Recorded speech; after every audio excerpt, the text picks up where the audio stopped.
Hi, my name is Nick Hanna and welcome to the video. I'm going to walk you through exactly the road to stepping on a bodybuilding stage and what that entails. Whether you're just curious or seriously planning on stepping on stage, I'm going to run you through my journey to stage and any tips and tricks that I might have to help you on your journey. So I think a good starting point is evaluating your physique and where you're currently at. Before entering any sort of contest prep, I would urge you to reflect on your current situation. So training, nutrition, and where you're currently at. So before anyone enters a prep, my guidance to them is always the fact that you should be as strong as you possibly have been ever in your training career. You should be eating as much as you ever have in your training career. And you should be in a really good spot mentally, physically, in your everyday life. So everything kind of needs to be in order before you even embark on a competition prep. This way, you'll actually set yourself up for success right from the get-go. There's nothing worse than people that enter a competition prep just because things aren't going well in their life and they need to commit to something. Often that spirals invariably doesn't end up where they would otherwise like to be. Setting that foundation is super important from the get-go before the competition prep even starts. Whether that's building muscle, establishing a strong foundation and routine with consistency, super important from the get-go. So we've decided we're competing. We've got all that down pat. We've assessed our life, everything. We're going to compete. Super important, and particularly if you've got a coach, is setting out a timeline so you appropriately know that if I start my competition prep on this date, I'm going to be ready by show day, which we'll touch on shortly on picking your shows, etc. We've decided we're going to compete. You've obviously got your starting body weight and potentially an estimated body weight that you're going to achieve come showtime. For example, let's say you've got 15 kilos to lose to get to stage conditioning. I will caveat that with saying often you may not be sure, particularly as first-time competitors, how much weight that you have to lose. So as a pro tip, often need to lose a lot more than you expect or originally expect in a comp prep. So let's say we need 15 kilos to lose. General rule of thumb, roughly half a kilo a week on average. Now on average. So that might mean a 30-week prep is required to lose 15 kilos to get to stage conditioning. With that being said, you can often lose more at the start of your competition prep. Firstly, because you've got more body weight behind you, you've got more energy, you're probably eating more, and you've just started your comp prep. Whereas towards the back end of a prep, you probably want to reduce that percentage of body weight that you actually lose in each week, purely because you're just trying to maintain the muscle that you've already got. And if you're escalating the speed at which that you are losing that weight, you can often potentially risk losing muscle tissue. So we've mapped out our timeline there. The reason I am an advocate for a longer competition prep is to allow for wiggle room, particularly as first-time competitors. The reality is potentially you're going to slip up. You're going to stuff up. You might cheat on your diet. Potentially there'll be weeks where you won't lose as much as you would otherwise like to. Gives a bit of wiggle room there, and you ideally want to be ready a good week or two ahead of time, just mentally knowing that you're not, racing to the finish line.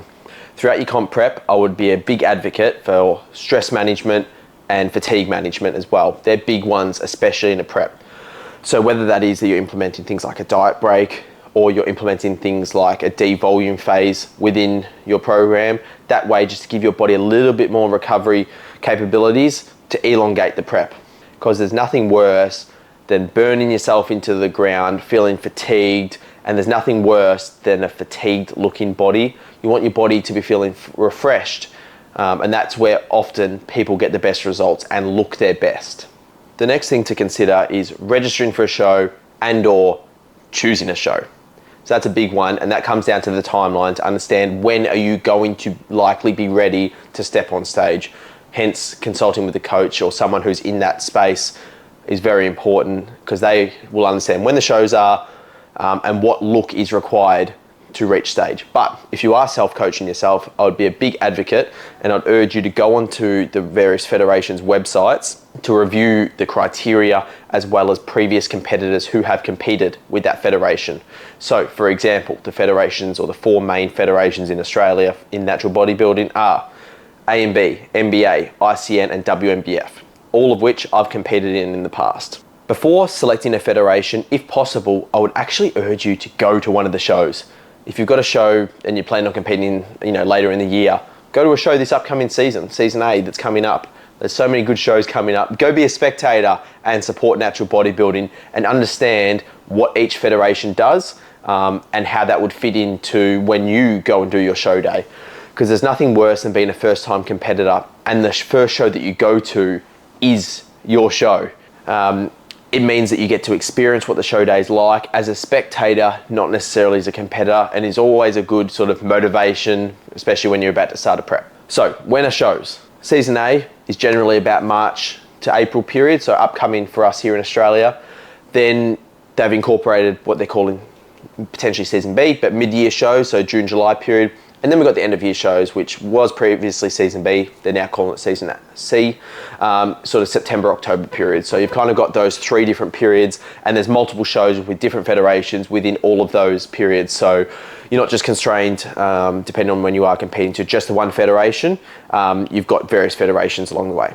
The next step, what division, what category am I going to compete in? So obviously from a male perspective, you've got bodybuilding, you've got classic, you've got men's physique, and you've got men's fitness. So each federation will have a slightly different criteria depending on the actual division. Then each federation will have different categories based on that, or different divisions. So you'll have open, you'll have novice, you'll have first timers, you'll have juniors. I'm just trying to think of the other ones that they would have. You have over 30s, over 40s, so like the Masters Federation. So again, I would review the federation that you are wanting to compete in just to ensure that you know which category you're going to be eligible for and what's going to best suit you.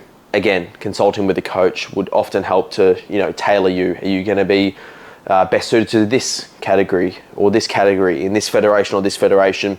It just totally depends, and that will then help you determine what look that you actually need to bring to stage, what kind of conditioning, and will help with your posing as well. So we've selected our show, we've registered for the show, and we've prepped, and we're leading up to peak week, the magical peak week. What needs to change? No surprises, but the answer is not a hell of a lot.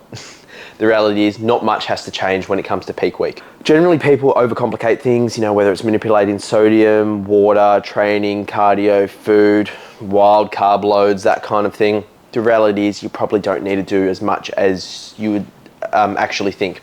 Firstly, ideally you want to make sure that all the fat loss that is required is done prior to peak week. Peak week is not a period for fat loss. The purpose of peak week is to reduce fatigue, reduce your stress, and ideally bring your best package to stage.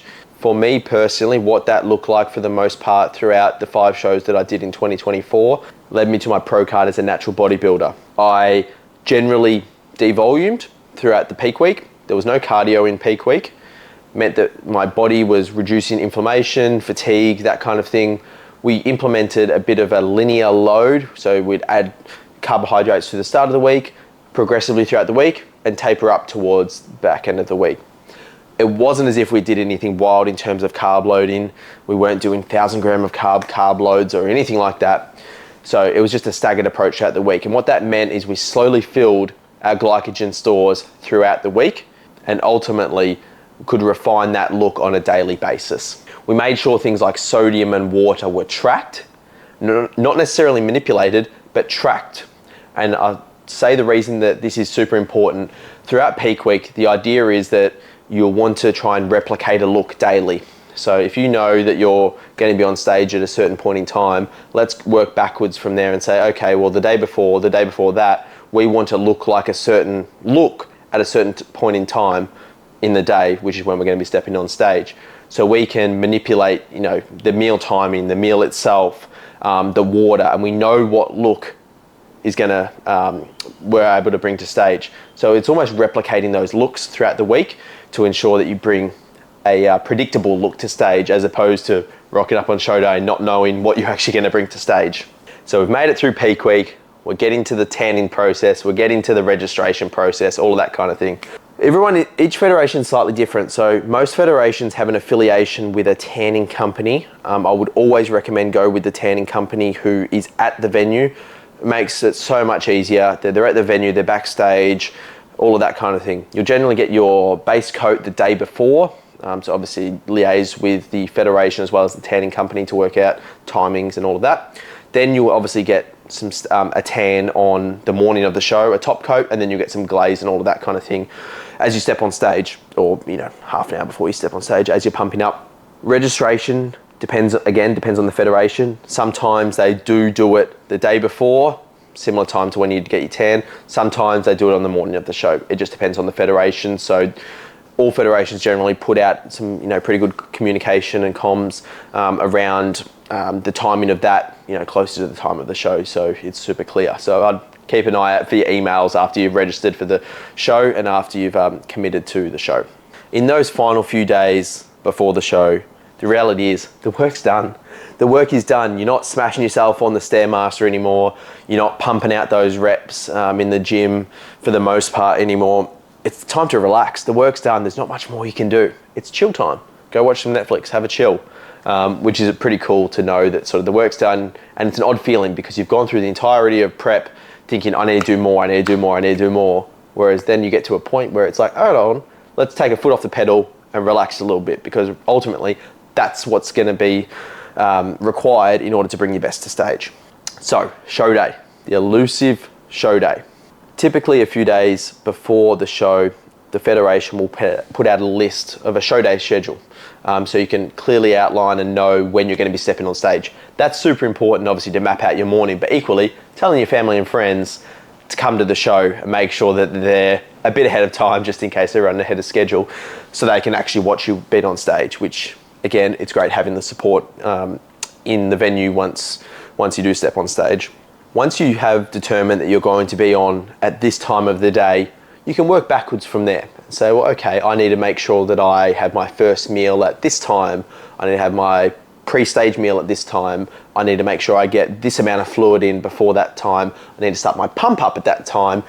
I need to get the venue at this time. I need to get my tan at this time. So you can map it all out. So that's super important for anyone, and it just takes all the stress work out of it. I know for me personally, a show day can be super, super stressful, especially when you're backstage. There's people running around everywhere, people calling you to come backstage or side stage to start pumping up and about to get on stage and that kind of thing. It's super stressful. So I'd urge anyone who is in that position, who does get easily heightened and stressed like that, is to really map it out and just know that this time we're going to be on stage. And I know all federations are slightly different in terms of whether they run to time, that kind of thing. I think across the board, it's generally getting much better, and they are running, a bit stricter to schedules, which is excellent and great for bodybuilding. To take out that stress factor is knowing that you are on at this time, and you can plan out all your meals and all that kind of thing. And that, as I was saying before, comes back to if you've planned out that morning, you can almost replicate that, the day, 1 day out, 2 days out, so that look is predictable when it comes to stage time. When it comes to pump up, don't pump up too early. It can often be one of those things that people either don't pump up enough or pump up too much. So there's that happy medium. I'd also say bring some bands backstage. If you can bring some dumbbells, that would be great. Have a set routine of what you're going to do. For me personally, it was a combination of things like bicep curls, push-ups, lateral raises, some rows with a band, those kind of things. Did I say lateral raises? Front raises, things like that. Things that are going to pump up your muscular body parts that you're trying to show on stage. So chest, biceps, shoulders, back. You don't want to pump up your triceps because often they don't look good pumped, and you never pump up your legs, of course. Unless you're potentially a female, you might pump up your glutes, that kind of thing. But for the most part, males, you don't pump up your quads or anything leg related, because you want the detail out there to come out. And the only way to do that is to reduce as much inflammation, reduce as much pump out of the legs, which is why often you might stop training legs in the lead up to show day, particularly for the last week. Show days are exciting. They're exhilarating. It often can be overwhelming, particularly for your first show. My only advice for anyone would be, as a first timer, be present on the day, soak it all up and enjoy yourself. Make new friends backstage. There's no point sitting there backstage thinking, oh, I'm competing against you. Let's be sort of in our own head, all aggressive towards anyone else. Reality is, we're all just trying to look our best. We're all in the sport of natural bodybuilding. Go make some friends. It's funny. I still talk to people and people message me. They're like, I competed against you in 2017 and I haven't spoken to them since then. Like, that's pretty wild that you know, just because we compete in the same show. We've got that in common. And it's amazing what doors open off the back of talking to people backstage and the things you find out about people. It's quite incredible. I'd also say, you know, backstage at WNBF Worlds, the amount of different nationalities and languages that were being spoken was pretty wild. So I'd urge anyone at your show, go have a chat to them. Ask them what made them get into bodybuilding. Ask them what challenges did they face to get to where they've gotten to. So the show day's done. Whether you're competing in another show next week, the week after, or in a few weeks, or whether that's it for the season for you.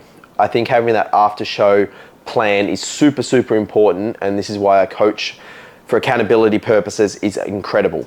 After stage time, it's a time to reflect on what the season that you've just had.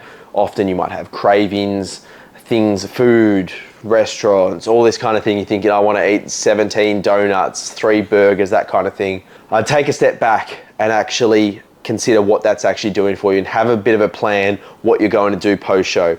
I'm not going to sit here and say don't go out and enjoy yourself, but within moderation. You're actually not in a very good spot post-show to be going and binging on lots of highly palatable foods, because your eyes are far bigger than your stomach.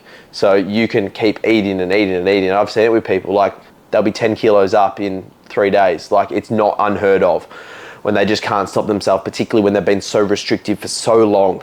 I would urge you to make sure that you've got that plan in place. So obviously liaise with your coach to make sure that that's all set out. So as soon as you step off stage, you know what that next step looks like. And if the coach hasn't set that out, I would ask them, what are my plans moving forward? What are our plans once we get off stage? To summarize this video, stepping on stage is more, very much more than just stepping on stage that one day. It's about the months of training, planning, all of that that's led up to this point. It's not even just the prep. You've been potentially training in the gym for years. You've been dieting for a period of time. And the prep itself obviously has been a duration that you've endured for such a period of time. The show day is just the final point of that. The journey, I would argue, is more important than that final show day competition. I would say just enjoy every step of the way. It's very easy towards the end of a prep to want prep to end, but I think you'll find when upon reflection down the track that just enjoy every step of the journey, every day, every cardio session, every training session, every bowl of chicken and rice. It's all part of it. If you are serious about stepping on stage at any point in time and need some help, need some assistance, feel free to DM me. I'd love to chat about it, whether it's on YouTube, whether it's on Instagram. I've actually got a free prep guide as well. So if you comment down below prep, I'll send you across a free prep guide. It's got some nice little pointers, particularly if someone is a first-time competitor, might be coaching themselves, or need a bit more information on what a contest prep involves and how to go about it. I'd love to hear your thoughts. For anyone that's either gone through a competition prep, tell me about your journey in the comments down below. Or any questions that you might have, please drop them in the comments as well. Thank you for watching. Until next time, we'll catch you in the next one.